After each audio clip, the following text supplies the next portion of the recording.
नमस्कार, जनतंत्र टीवी देख रहे हैं आप। आपके साथ मैं हूं संतोष कंगवार। बुलेटिन की शुरुआत करेंगे। कोविड सेंटर का निरीक्षण करने पहुंचे कैबिनेट मंत्री। अधिकारियों को नहीं मालूम अस्पताल में कितने बेड हैं। गणेश जोशी ने सीएमओ को फटकार लगाई है। अधिकारियों के खिलाफ सख्त कार्रवाई करने के आदेश पारित किए हैं।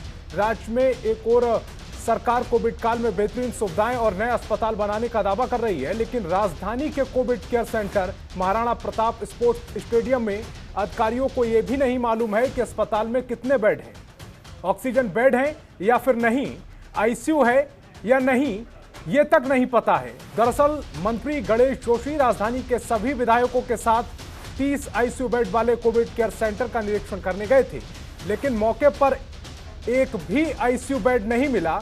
जिसके बाद कैबिनेट मंत्री ने सीएमओ अनूप डिमरी से पूछा कि वो जवाब दें, लेकिन वो जवाब नहीं दे पाए। लिहाजा नाराज कैबिनेट मंत्री ने सीएमओ को जमकर फटकार लगाई और सीएम से के सामने मामला रखने की बात कही है और कहा है कि अधिकारियों के खिलाफ सख्त कार्रवाई की जाएगी।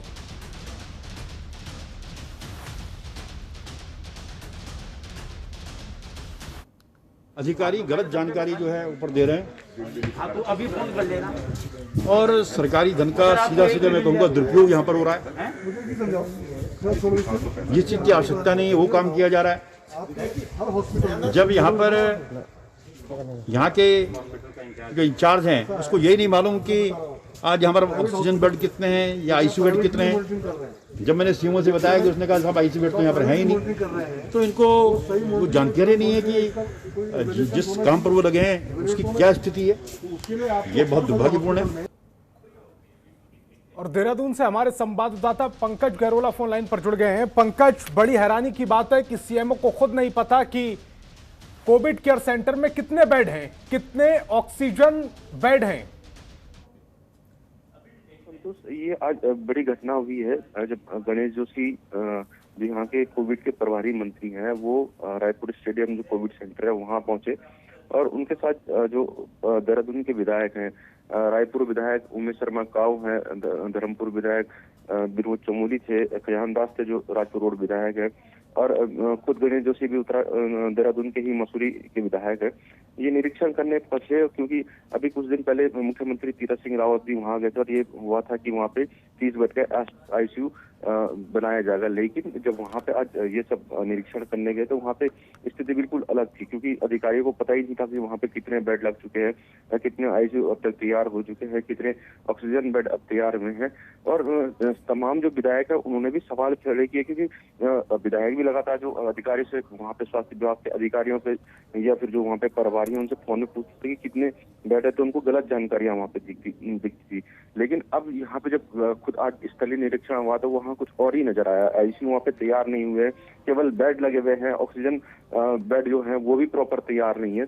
तो कहीं ना कहीं आज तमाम जो विधायक है उनका पारा भी चढ़ा और साथ में जब सही जानकारी नहीं मिली तो गणेश जोशी जो विधायक भी है और मंत्री भी है उनका पारा भी चढ़ा और उन्होंने अधिकारी को फटकार लगाई और उसके बाद साफ कहा है कि इसमें जो भी अधिकारी हैं जिनकी यहाँ पे देखभाल है और वो सही से यहाँ पे काम नहीं कर रहे हैं, जिनकी जिम्मेदारियां हैं, उन पर कार्रवाई की जाएगी। और उन्होंने साफ कहा कि हम इस मामले को लेकर मुख्यमंत्री से बात करेंगे, क्योंकि ये बड़ा मामला है, राजधानी देहरादून का मामला। अगर जब देहरादून में ही सरकार को रिपोर्टें गलत मिल रही हैं तो कहीं ना कहीं अन्य पहाड़ी क्षेत्रों में किस तरीके से रिपोर्टें सरकार को गलत मिल रही होंगी।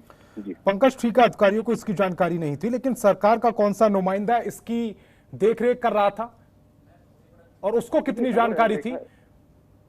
देखिए, अगर देखा जाए तो ये रायपुर क्षेत्र में है। उमेश शर्मा काऊ जो विधायक हैं वहाँ से, वो लगातार यहाँ पहुँच रहे थे। उन्होंने इस जो आईसीयू बेड के लिए अपनी विधायक निधि से फंड भी दिया था और यहाँ पे बात की थी कि यहाँ पे आईसीयू तैयार किया जाएगा। बहुत जल्द फंड दिया वो ठीक है, लेकिन उस फंड से क्या आईसीयू बेड आए या नहीं आए, आए तो कहाँ रखे गए, इसकी निगरानी कौन कर रहा था?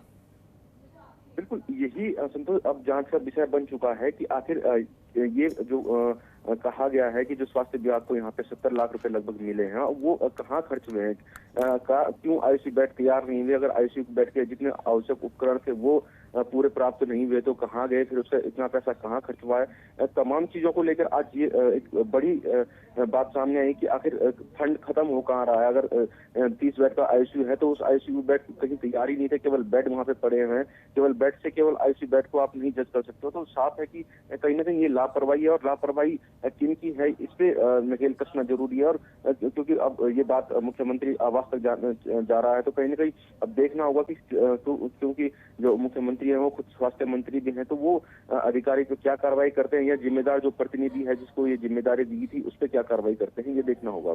जी पंकज, सिर्फ कार्रवाई से काम नहीं चलेगा, वक्त बहुत खराब है और खासकर उत्तराखंड के लिए वक्त बहुत खराब है। संक्रमण लगातार फैलता जा रहा है और ऐसे में अगर आला अधिकारी और सरकार के नुमाइंदे अगर दोनों ही लापरवाही करेंगे तो फिर कोरोना संक्रमण पर कैसे लगाम लगाई जाएगी, ये तो भगवान भरोसे वाली बात हो गई। पंकज, आप हमारे साथ जुड़े, तमाम जानकारी आपने दर्शकों के साथ शेयर की, इसके लिए आपका बहुत बहुत शुक्रिया।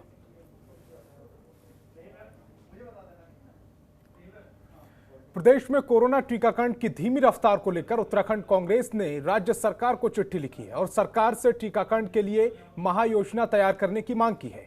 कांग्रेस प्रदेश उपाध्यक्ष सूर्यकांत धस्माना ने बताया कि कांग्रेस ने सरकार के कैंपों की संख्या बढ़ाए जाने और कैंपस में पर्याप्त मात्रा में टीके उपलब्ध कराने, साथ ही निजी अस्पतालों में भी टीकाकरण की व्यवस्था किए जाने, इसके अलावा 45 साल से अधिक उम्र के लोगों को टीका घर घर जाकर लगाने की व्यवस्था करने की मांग की है।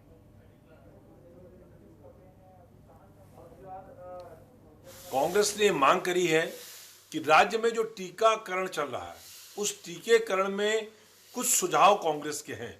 पहला सुझाव तो यह है कि राज्य में पर्याप्त टीके नहीं हैं। अभी तक केंद्र ने केवल 4 लाख वैक्सीन हमको दी है और 4 लाख वैक्सीन पर्याप्त नहीं है। प्रदेश में 100% अगर जनसंख्या को टीका लगना है तो राज्य की सरकार को पर्याप्त वैक्सीन हासिल करने के लिए, चाहे वो ग्लोबल टेंडर करके अंतर्राष्ट्रीय बाजार से वैक्सीन खरीदे, केंद्र सरकार जितना दे पाए उस वैक्सीन को जल्दी से जल्दी हमें प्रोक्योर करना चाहिए। इसके अलावा जो टीकाकरण का अभियान है उसको और व्यापक। कोविड के टीकों की कमी को देखते हुए प्रदेश सरकार अगले 2 महीने में स्पुतनिक टीकों की 20 लाख डोज का आयात करेगी। मुख्य सचिव ओम प्रकाश ने कहा है कि प्रदेश सरकार की ओर से टीका निर्माता कंपनी से भी बात की जा रही है।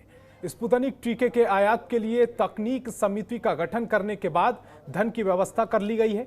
इसके अलावा प्रदेश सरकार ने स्तर से प्रमुख टीका निर्माता कंपनी से भी बातचीत कर ली है। मुख्य सचिव के मुताबिक केंद्र सरकार से इस महीने 8 लाख और अगले महीने 9 लाख टीकों की डोज मिलेगी। प्रदेश में करीब 50 लाख लोगों को टीका लगना है। आपको बता दें कि केंद्र सरकार की ओर से यह साफ कर दिया गया है कि 70% टीके पहली डोज लगा चुके लोगों को ही दिए जाएंगे।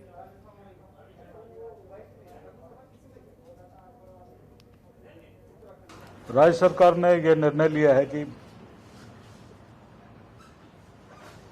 विदेशों से वैक्सीन का आयात किया जाए और इसके लिए एक कमेटी गठित कर दी गई है और भारत सरकार से भी हम लोग लगातार वार्ता कर रहे हैं। जितनी वैक्सीन अभी मिली है तो वो अपेक्षाकृत कम है और जैसा अभी बताया गया कि पूरे भारत में इस महीने करीब 8 करोड़ वैक्सीन उपलब्ध कराई जाएगी और अगले महीने जून में ये 9 करोड़ होगी।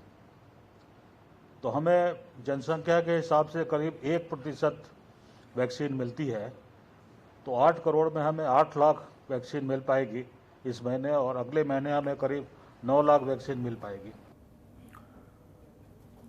उधर कांग्रेस के प्रदेश महामंत्री भुवन कापड़ी ने 5 दिन पहले सीएम को ज्ञापन भेजकर खटीमा नागरिक अस्पताल को पूर्ण कोविड वार्ड न बनाए जाने पर धरने की चेतावनी दी थी और इसी को लेकर कांग्रेस प्रदेश महामंत्री ने ब्लॉक अध्यक्ष खटीमा बॉबी राठौर और कार्यकर्ताओं के साथ खटीमा के नागरिक अस्पताल में सांकेतिक धरना दिया और कहा कि उन्होंने 5 दिन पहले सीएम से मांग की थी, इसके बावजूद प्रशासन ने अभी तक उनकी मांगों पर गौर नहीं किया और खटीमा का सरकारी अस्पताल सिर्फ बेड का रेफर सेंटर बनकर रह गया है। साथ ही कहा गया है कि अगर अस्पताल को 100 बेड का कोविड वार्ड नहीं बनाया गया तो उन्हें आगे भी धरना प्रदर्शन करना पड़ जाएगा, इसके लिए मजबूर होंगे वो।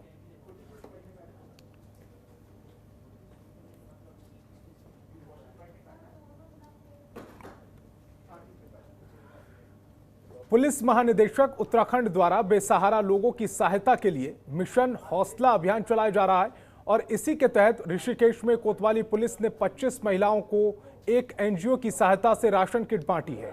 वहीं राशन वितरित करने के दौरान कोतवाल रितेश शाह ने महिलाओं को मास्क बांटे और कोविड नियमों की जानकारी दी। आपको बता दें कि मिशन हौसला को सफल बनाने के लिए ऋषिकेश पुलिस लगातार भरकस प्रयास कर लोगों की सहायता कर रही है।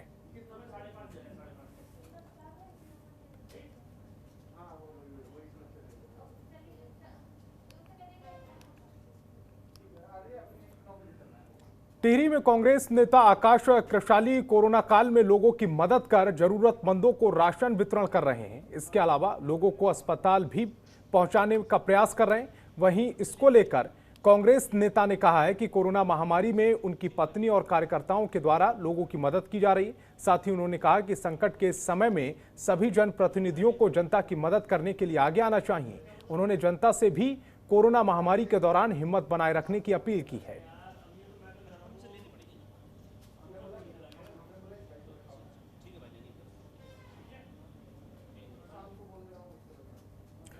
कोरोना के इस कठिन दौर में उत्तराखंड पुलिस लगातार मुस्तैद नजर आ रही है। कई मोर्चों पर तैनात होने के कारण अब कहीं ना कहीं पुलिस फोर्स की कमी महसूस की जा रही है। देहरादून के एसएसपी डॉक्टर योगेंद्र रावत ने बताया है कि पौने 300 पुलिसकर्मी कोरोना संक्रमित हैं। साथ ही पुलिसकर्मियों को लाइन ऑर्डर के अलावा अस्पताल, केमिस्ट, शमशान घाट और ऑक्सीजन सप्लाई चेन में लगाया गया है, जिस कारण पुलिस फोर्स की कमी महसूस की जा रही है। साथ ही उन्होंने कहा कि उत्तराखंड पुलिस का हर जवान इस कठिन दौर में ईमानदारी से अपना फर्ज निभा रहा है। हाँ, फोर्स की वास्तव में काफ़ी बड़ी समस्या है, क्योंकि लगभग हमारे पौने 300 कर्मचारी इस समय कोविड पॉजिटिव होने के कारण वो आइसोलेशन में, होम आइसोलेशन या जो हमने इंस्टीट्यूशनल आइसोलेशन बनाए हैं उसमें हैं। इसके अतिरिक्त पुलिस फोर्स बहुत ज़्यादा डाइवर्ट हो गया है। अस्पतालों में भी लगा हुआ है, केमिस्टों के यहाँ भी लगा हुआ है, शमशान घाटों में भी लगा हुआ है। ये जो अभी आप देख रहे हैं ऑक्सीजन गैस की जो सप्लाई चेन है, इसको मेंटेन करने के लिए, इसको सिक्योर करने के लिए लगा हुआ है। तो बहुत सारे फ्रंट खुले हुए हैं। तो नेचुरली जब बहुत ज़्यादा फ्रंट खुलते हैं तो एक स्थान पर फोकस करना में थोड़ा। एक छोटे से ब्रेक के लिए रुकेंगे। खबरों के निष्पक्ष विश्लेषण के लिए सब्सक्राइब करें Jantantra TV and press the bell icon. Never miss any update.